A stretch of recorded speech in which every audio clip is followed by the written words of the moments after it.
Irian Jaya yang terletak sebelah utara Australia dipisahkan oleh Laut Arafura adalah provinsi Indonesia yang paling sedikit penduduknya. Alamnya keras dan kejam, terdiri dari payau pantai yang meninggi menjadi puncak gunung 4.800 meter tingginya. Pada tahun 1967, Freeport Indonesia datang kemari menambang biji tembaga di tengah-tengah pegunungan Jayawijaya. Pegunungan ini yang terletak hanya 4 derajat selatan Khatulistiwa sejak berabad-abad lamanya ditimbuni salju. Lama-kelamaan salju membeku, membentuk lapangan es gletser. Es ini sama tuanya seperti adat istiadat suku Amungme dan Damal.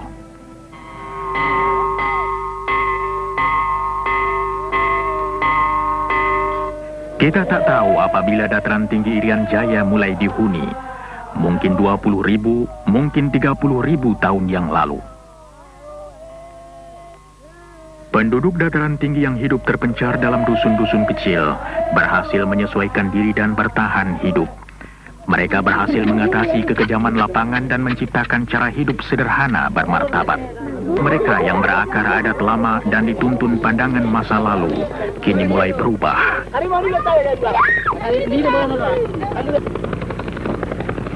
Beberapa penduduk desa mulai sadar akan adanya dunia yang lebih luas. Pada tahun 1981, Gunung Biji Timur mulai menghasilkan biji tembaga yang berkadar tinggi. Pertambangan bawah tanah yang baru melanjutkan rencana eksplorasi dan pengembangan sumber mineral yang dimulai tahun 1967. Penjelajahan pertama Freeport dalam wilayah ini terjadi tatkala Forbes Wilson memimpin sebuah ekspedisi ke pegunungan Jayawijaya. Tujuannya mencari sebuah gunung tembaga, Erzberg, yang ditemui seorang ahli geologi Belanda, Jan Zakdozi, pada tahun 1936. Berdasarkan persetujuan pemerintah Indonesia, Freeport diizinkan mengadakan pengeboran percobaan. Endapan biji diperkirakan 33 juta ton. Freeport memutuskan melaksanakan pengelolaan proyek raksasa ini. Direncanakan untuk membangun 6 wilayah kerja, pelabuhan untuk pengampalan biji, daerah persiapan 18 km di hulu sungai, lapangan terbang 43 km dari pantai, sebuah kota 109 km dari pantai, tempat pengelolaan biji 118 km dari pantai dan tambang 1,5 km ke dalam lagi pada ketinggian 3.600 meter. Untuk menghubungi semua tempat, dibangun sebuah jalan yang 99 km panjangnya, melalui hutan di tanah datar sampai ke daerah puncak gunung. Bagian terakhir dari tempat pengolahan ke tambang berupa kereta gantung. Perencanaan, pembelian bahan dan pembangunan dapat dimulai pada awal 1970. Kemah 1 menjadi tempat bermulanya proyek. Sebelum dapat dibangun basis yang tetap di pedalaman, peralatan dan bahan untuk pegunungan diberangkatkan dari Kemah 1.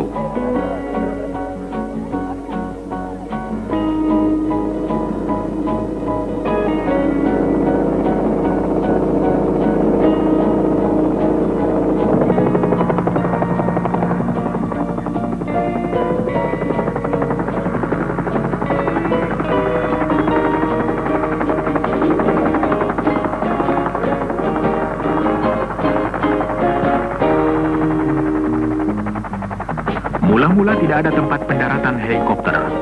Pekerja diturunkan ke tengah-tengah hutan untuk mempersiapkan landasan helikopter.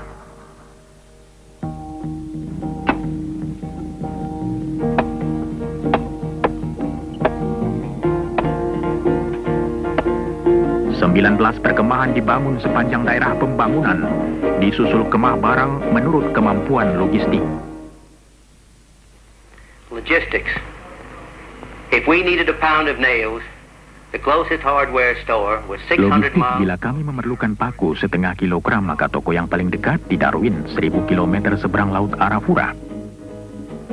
22 years of construction, I've been all over the world, and I've yet to see a place equal to this. Selama 22 tahun saya bekerja di bidang pembangunan, baru kali ini saya lihat daerah macam ini. Tiap hari hanya 4 jam cuaca baik. Selebihnya hujan, hujan es atau kabut. Usaha kami yang terpenting ialah agar semua tempat mudah dicapai. Seperti itu jembatan gantung yang kami bangun melintasi tebing. Sebelumnya 45 menit untuk sampai. Sekarang cukup jalan kaki 10 menit ke tempat tinggal. Beban paling berat yang dapat diangkut helikopter ialah 800 kg. Dan tim helikopter sangat berjasa dalam usaha membawa barang-barang untuk kami. Inilah satu-satunya cara untuk dapat memulai begitu cepat.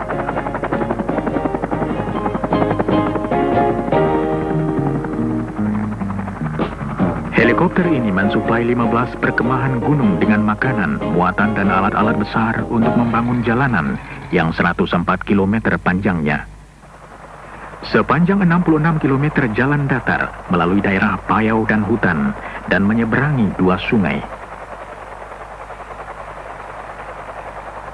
Kemudian jalan nanjak berbelok-belok sepanjang 36 km melalui punggung gunung terjal yang perlu digali atau diratakan agar tanjakannya tidak lebih dari 20%.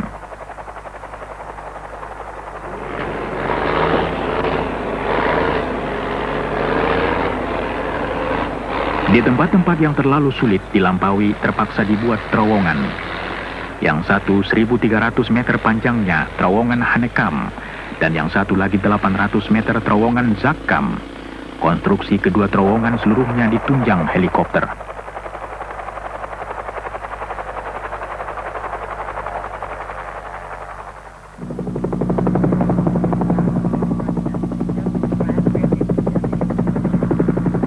Cuaca merupakan salah satu hambatan terbesar bagi pekerjaan. Awan tebal sering datang dengan cepat dari Laut Arafura.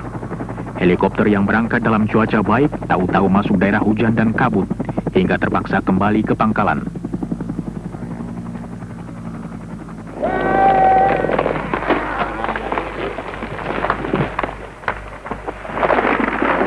Untuk kayu, pekerja-pekerja cukup mengambilnya dari hutan sekitarnya.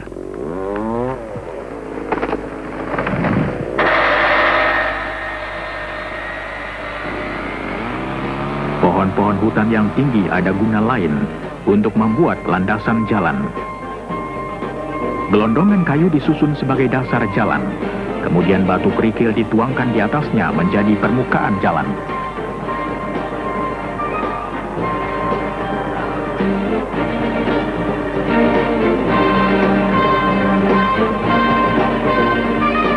Waktu jalan siap, pengangkutan beralih dari helikopter ke truk.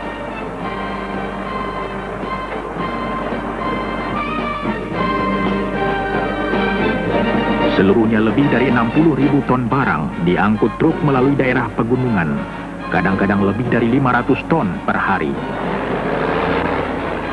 Seringkali truk memerlukan bantuan bulldozer di jalanan pegunungan.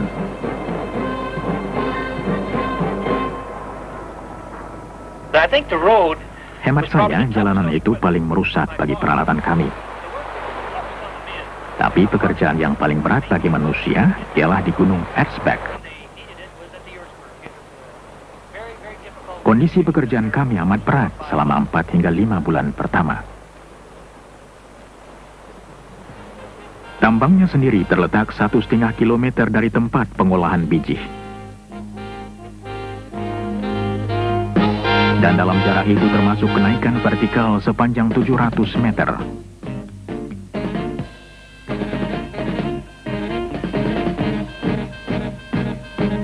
Mula-mula kedua tempat dihubungkan dengan kawat yang mengangkut pekerja dan barang-barang ringan.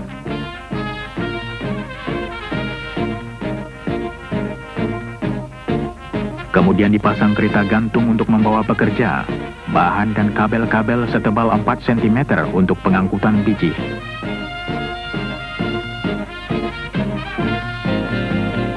Sistem ini merupakan salah satu rentangan kabel tanpa penyangga terpanjang di seluruh dunia.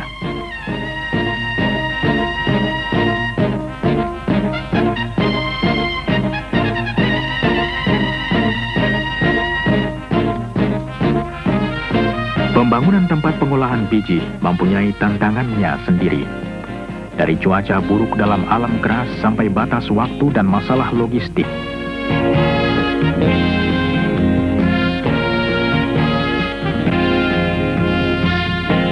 Sebuah pelabuhan baru, Amama Pare, 10 km dari laut di pinggir sungai hampir selesai. Semua fasilitas bandar laut modern harus dibangun. Dari tongkang-tongkang dan tambatannya, sampai alat pembawa barang dan pemuat kapal.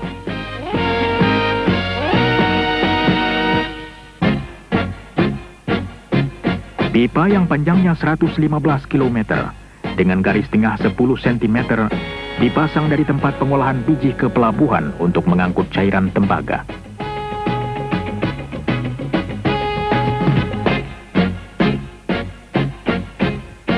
Cairan kental endapan tembaga dalam pipa dipompa mula-mula untuk melewati punggung gunung. Kemudian daya berat membawa cairan ini ke bawah sepanjang 74 km ke pelabuhan. Di tengah-tengah kesibukan operasi awal, pada bulan Maret 1973, sebuah pesawat terbang jet mendarat di Timika. Pesawat ini membawa tamu istimewa yang mulia Presiden Soeharto. Bersama dengan pejabat lain, beliau datang untuk meresmikan pembukaan fasilitas penambangan.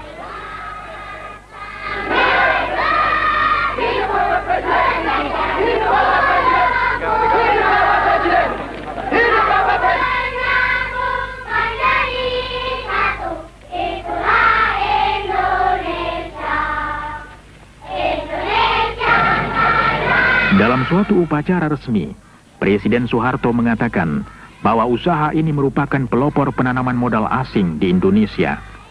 Beliau mengatakan bahwa usaha ini menggambarkan kepercayaan dunia terhadap tekad Indonesia membangun masa depannya. Kepercayaan ini merangsang datangnya investor-investor lain ke Indonesia.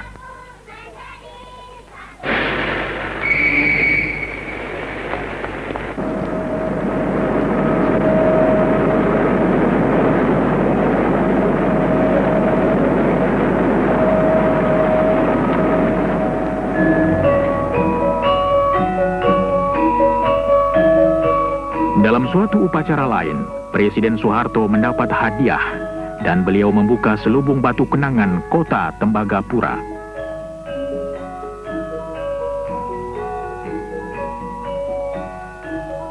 Sekarang, 10 tahun setelah mulai dibangun, kota ini berpenduduk 3.500 dan terus berkembang.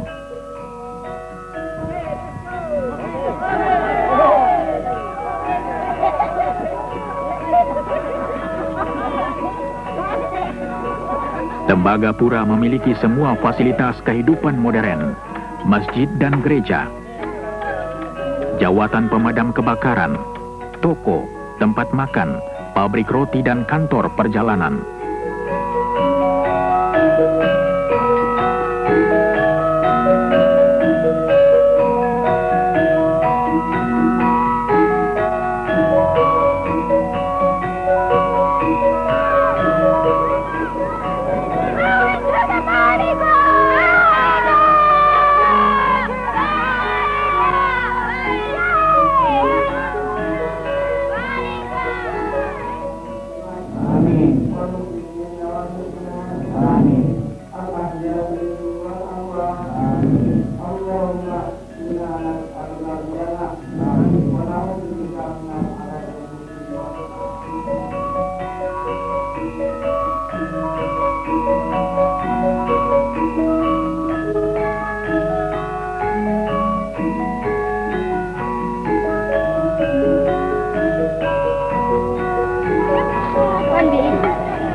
Walaupun letaknya terpencil, kota ini menyediakan fasilitas pengajaran sampai tingkat sekolah lanjutan untuk anak-anak Indonesia.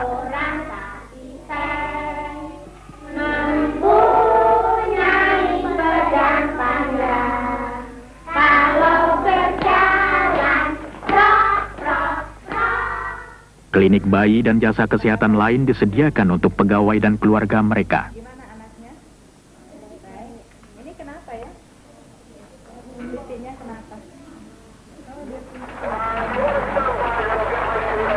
Hubungan dengan dunia luar, Provinsi Irian Jaya, Jakarta, dan luar negeri diadakan melalui satelit dan lapangan terbang Timika.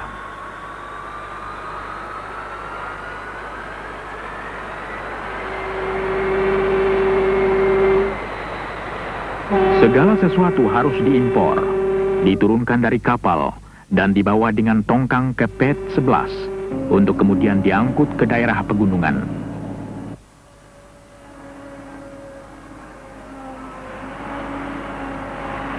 Untuk menjaga jangan ada kekurangan barang diperlukan jari cekatan dan pensil tajam. Semua angka harus ditelusuri. Peralatan dipelihara dan dibetulkan. Untuk menjaga kelancaran kerja diperlukan salah satu tim karyawan yang paling besar di Indonesia. Tambang tembaga ini adalah satu-satunya tambang tembaga di negeri ini. Itu akan berarti juga akan menambah devisa, selain tentu saja merupakan tempat pendidikan tenaga-tenaga ahli yang terampil di dalam bidang pertambangan, dan juga menambah kesempatan kerja, dan menambah pendapatan pemerintah selain dari devisa, juga tentu dengan pajak dan lain-lain. All of the buildings and structures you see around the work Semua areas bangunan dan in gedung town, yang Anda lihat sekitar tempat kerja dan kota membuktikan bahwa Freeport punya komitmen yang panjang di Indonesia. we're standing at the heart of the operation right now, the trams. Kami berdiri di jantung operasi, kereta gantung. Jika kereta mogok, biji tidak dapat diambil dari tambang. At our mill. Akibatnya tidak ada pekerjaan di tempat pengolahan. Part of the operation and how successfully we operate it. Jadi inilah kunci operasi kami. Berhasilnya proyek kami tergantung pada kelancaran bekerjanya kereta gantung.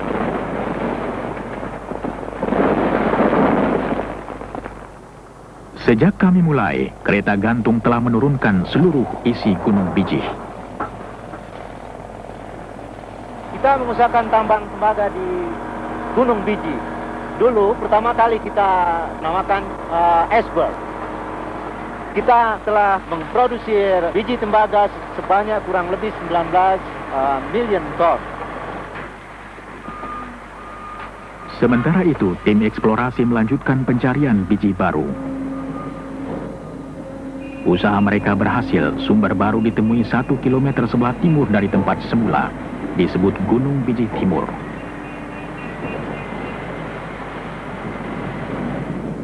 Endapan biji ini ternyata lebih besar dari endapan Gunung Bijih pertama.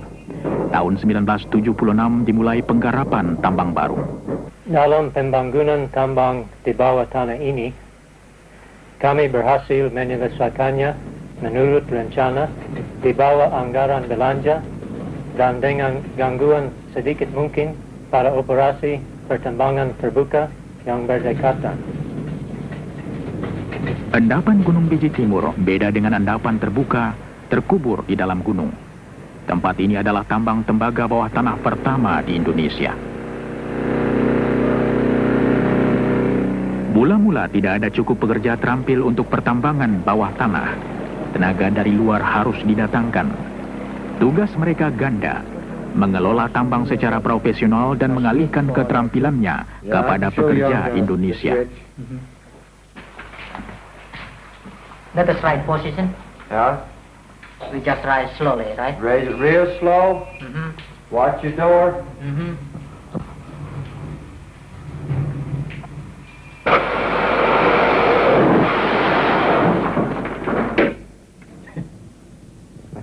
Silahkan pakai itu. Bagaimana bedanya? Jauh sekali. Itulah perlunya. Ini baru contoh kecil-kecil saja. Selama 4 tahun, penjelajahan dan perkembangan sekelompok tenaga kerja memasukkan banyak orang Indonesia yang sedang dalam latihan dan tidak pernah bekerja di bawah tanah sebelumnya. Menurut hemat saya, adalah prestasi yang luar biasa untuk mempunyai rekor keselamatan kerja yang lebih baik atau semutu dengan tambang besar yang mana saja di dunia. Oke, mana contohnya? Cepat. After years of exploration, diamond drilling, planning, development. Setelah bereksplorasi bertahun-tahun lamanya, mengebor dengan intan, merencana dan membangun, kini telah tiba saat produksi tambang bawah tanah. Technology employed here is unique. Teknologi yang dipakai sangat unik. Apalagi kalau diingat bahwa teknologi macam ini hanya terdapat di sedikit tempat lain di dunia. Dan Anda menemukannya di tempat jauh seperti Irian Jaya. Our current mining reserves indicate we'll have ongoing operations. Persediaan endapan menunjukkan bahwa kami masih akan dapat beroperasi sampai 13 hingga 15 tahun lagi. Tentu saja kami terus mencari dan mengharap akan dapat endapan lain. Semua ini merupakan pertanda baik. Tidak saja untuk karyawan Freeport, tetapi untuk seluruh Indonesia. After installing the cylinder head bolts, it is good to follow the torque sequence that you found in the manual. It's important that you use Bicara mengenai transfer dari teknologi dan program Indonesianisasi dalam proyek Freeport ini, sebetulnya kedua perkataan Indonesianisasi dan transfer dari teknologi adalah identik. Proyek ini mulai beroperasi dalam akhir tahun 72, di mana sebagian besar masih di posisi-posisi yang penting dipegang oleh expatriate. Lebih dari 1,5 tahun yang lalu, semua posisi sudah dipegang oleh tenaga-tenaga ahli dari bangsa Indonesia. Jadi saya berpendapat transfer teknologi dan program Indonesianisasi suatu hal yang boleh dikatakan sukses di tempat ini.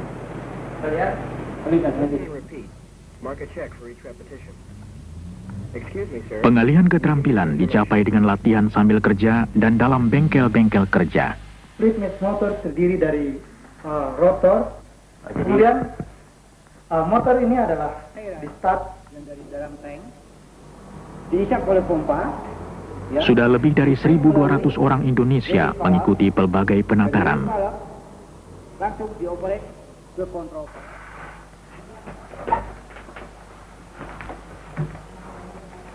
Paru-paru kiri dan paru-paru kanan, ya. Keterampilan dan pengetahuan pegawai kesehatan pun ditingkatkan terus-menerus. Tentu mereka tidak bekerja melulu, cukup kesempatan untuk rekreasi. Kemudian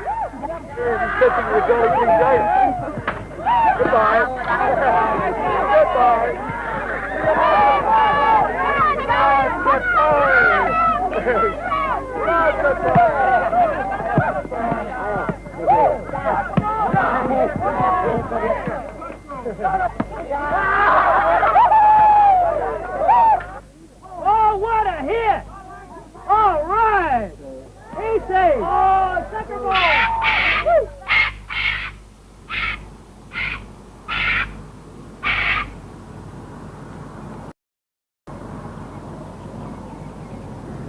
Tembagapura sejuk dan nyaman, tapi hujan tiap hari, curah hujan 500 cm tiap tahun.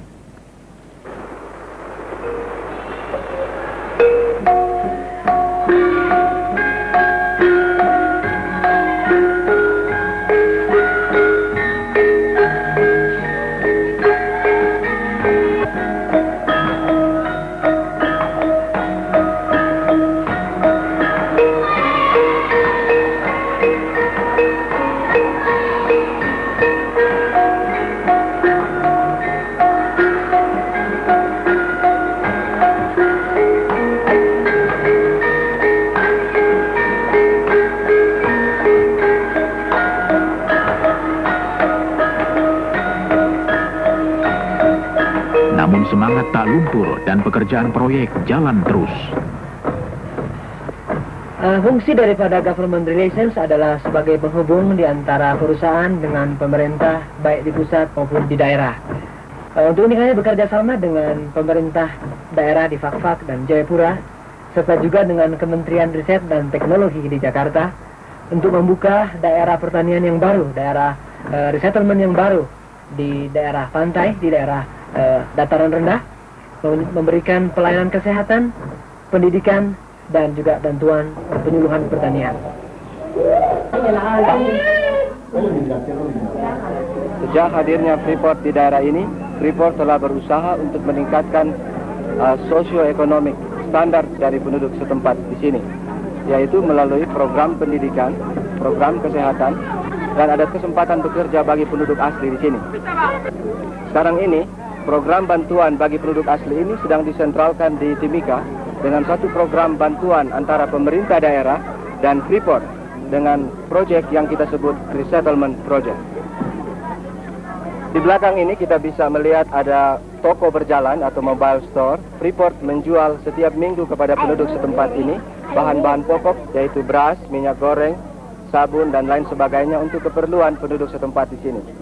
Juga di sebelah sana kita bisa melihat ada klinik, yaitu kita memberikan pengobatan cuma-cuma kepada penduduk setempat. Ada 3 klinik di proyek ini dengan pelayanan pengobatan cuma-cuma.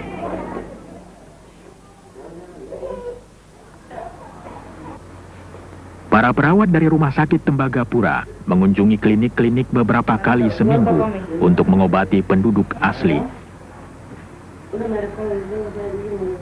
Wanita dengan anak kecil dianjurkan untuk mengikuti kelas khusus untuk perawatan bayi. Suku Damal dan Amungme yang paling banyak berhubungan dengan proyek. Sumber dan lambang kekayaan utama, pesta panggang babi menambah gengsi mereka. Perusahaan membagi-bagi benih pangan baru pada mereka dan mengajar cara bertani yang lebih produktif. Hasilnya, gizi mereka bertambah baik dan untuk pertama kali, hasil pertanian mereka dapat dijual.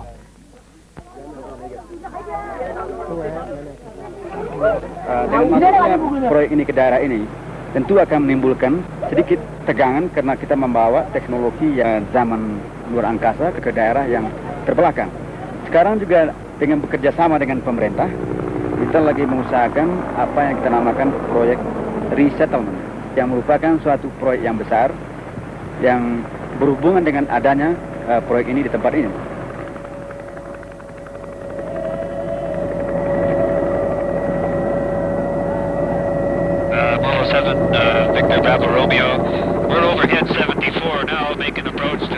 Persediaan biji dalam Gunung Bijih Timur diperkirakan dapat bertahan sampai 15 tahun. Untuk mengelola tambang tersebut diperlukan sistem penggalian yang rumit yang disebut block caving. Block caving can be described Block caving dapat digambarkan dengan menjungkir balikkan tambang terbuka, menjatuhkan biji melalui terowongan, untuk kemudian diambil dan diangkat ke permukaan tanpa banyak kerja tambahan.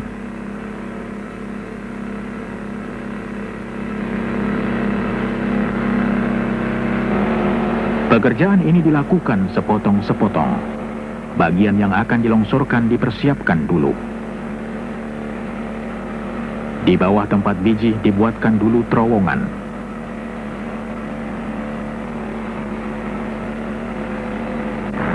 Kemudian bagian-bagian yang mengandung biji diledakkan. Ledakan ini menyebabkan lapisan yang mengandung biji kehilangan penyangga dan roboh.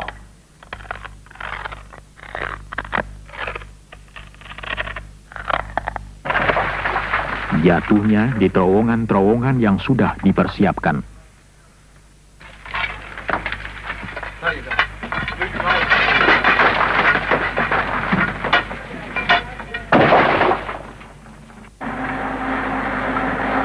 Dari sana, potongan-potongan diangkut ke tempat pengumpulan di luar.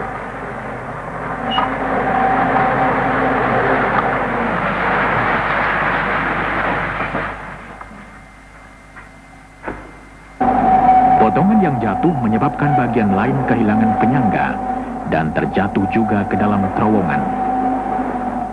Serangkaian penghancuran yang teratur dan berencana menciptakan proses pelongsoran terus-menerus.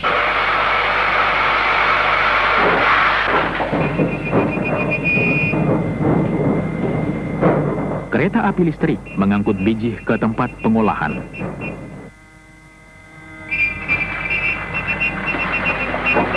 Produksi biji di Gunung Bijih Timur akan meningkat terus, sedangkan produksi tambang terbuka makin berkurang.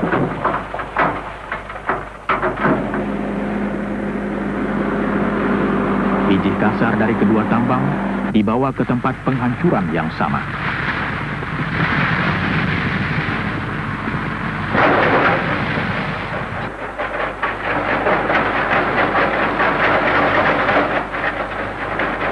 Every ton of ore that's mined in this project is transported to the concentrator via the tramways you see in the background.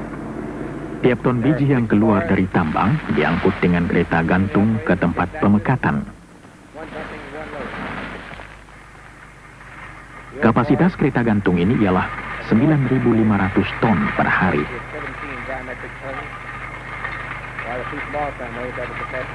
6 kereta bergerak terus-menerus, 1 diantaranya menuang, 1 diisi.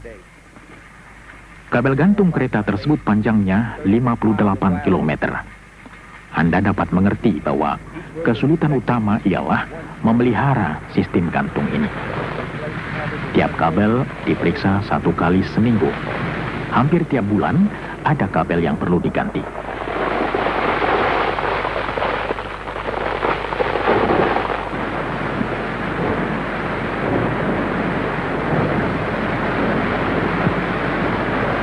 Biji dihancurkan lagi di tempat pengolahan. Kemudian ditambah air menjadi semacam cairan terdiri dari biji halus. Cairan ini kemudian diaduk keras menyebabkan munculnya buih mengandung biji.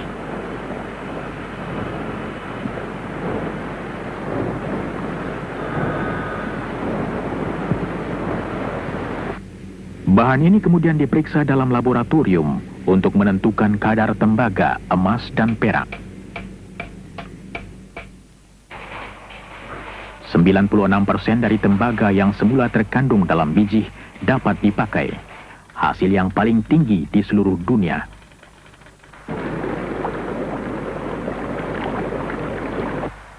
Logam yang terdapat dalam buih dipisahkan, dijadikan cairan kental lagi dan disedot melalui pipa ke pelabuhan.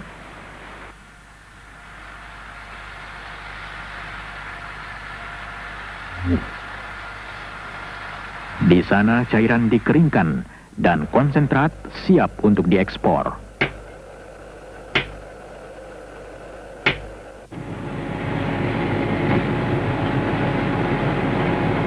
Konsentrat ini dituang dalam palka kapal.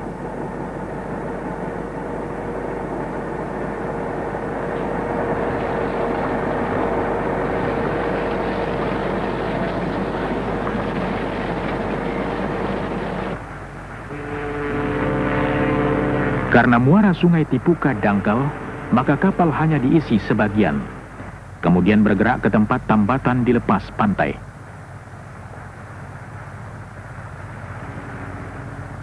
Di sana sisa konsentrat tembaga dipindahkan dari tongkang sampai kapal penuh.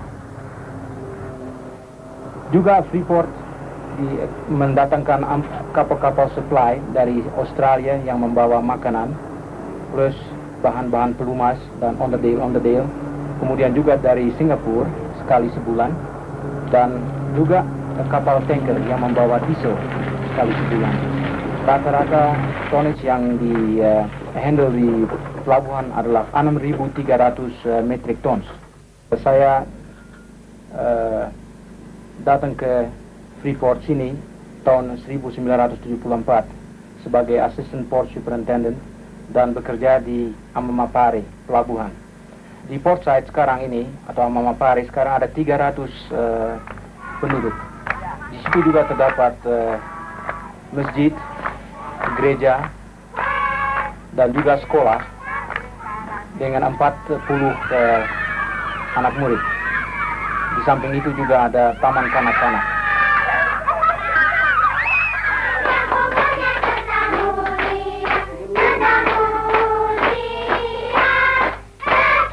Pesta ulang tahun merupakan tradisi hampir seluruh dunia. Pesta bayi yang pertama lahir di Tembagapura baru-baru ini merayakannya. Sesuai dengan salah satu tradisi Indonesia, merantau, banyak lelaki meninggalkan kampung halamannya mencari petualangan di tanah yang jauh. Mereka datang untuk bekerja di proyek tembaga. Tetapi bukan hanya ini usaha mereka. Mereka membawa adat mereka, membangun masyarakat baru, dan memberikan warna baru, hidup dan vitalitas pada tanah jauh ini. Daerah ini betul-betul merupakan suatu daerah Indonesia mini, karena di daerah ini bekerja orang-orang Indonesia mulai dari Sabang sampai Merauke, dari ujung utara Sumatera sampai selatan daripada Irian Barat. Dan semuanya adalah bekerja sama untuk suksesnya proyek ini.